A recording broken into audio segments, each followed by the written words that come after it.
Selamat siang semuanya. Nah, jadi kali ini saya mau bahas sedikit tentang salah satu tanaman yang naik daun selain monstera ya. Jadi kalau dalam 2 tahun ini sebetulnya yang merajai itu selain aglonema itu juga jenis-jenis tanaman yang variegata ya. Entah itu monstera yang variegata atau juga sirih-sirih gading yang mempunyai corak-corak yang unik. Nah, ini ada tanaman yang bernama Sante atau Sente variegata ya. Jadi sebetulnya dia ini masuk ke dalam keluarga Alocasia ya. Jadi kalau orang-orang di daerah itu biasanya atau orang-orang yang di dekat sawah ya tinggalnya atau di dekat mata air itu biasanya akan dengan sangat gampang menemukan tanaman ini, dan biasanya mereka itu bisa hidup sampai dengan ketinggian 2 meter lebih ya, terutama yang jenisnya itu yang full warna hijau. Dan biasanya selain untuk peneduh, tanaman ini juga dipakai sebagai makanan ikan ya, misalnya saja untuk pakan ikan gurame.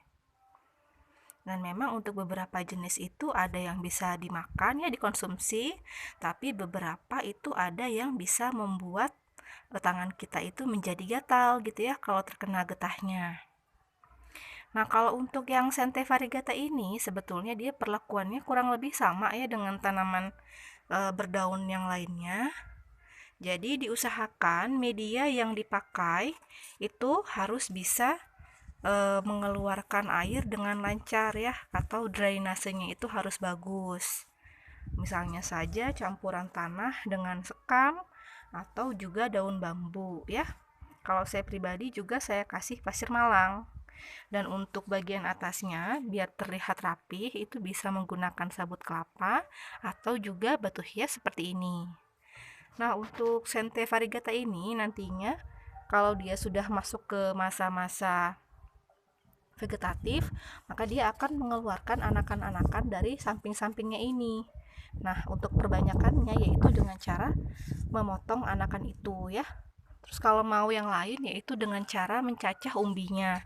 Jadi kita bisa mengambil umbinya yang di bawahnya itu, lalu kita potong beberapa bagian, lalu kita tanam, nantinya dia akan mengeluarkan daun-daun yang cantik seperti ini ya. Terus untuk kebutuhan airnya, sebetulnya tanaman ini kalau ditaruh di tanah itu bisa kita siram tiap hari gitu ya. Tapi kalau dalam pot ini saya pribadi nyiramnya paling tidak 1 minggu itu cuma 2 kali aja ya. Tapi untuk perlakuannya itu beda-beda ya. Jadi kalau kita taruh di indoor dengan di outdoor otomatis beda ya perlakuannya.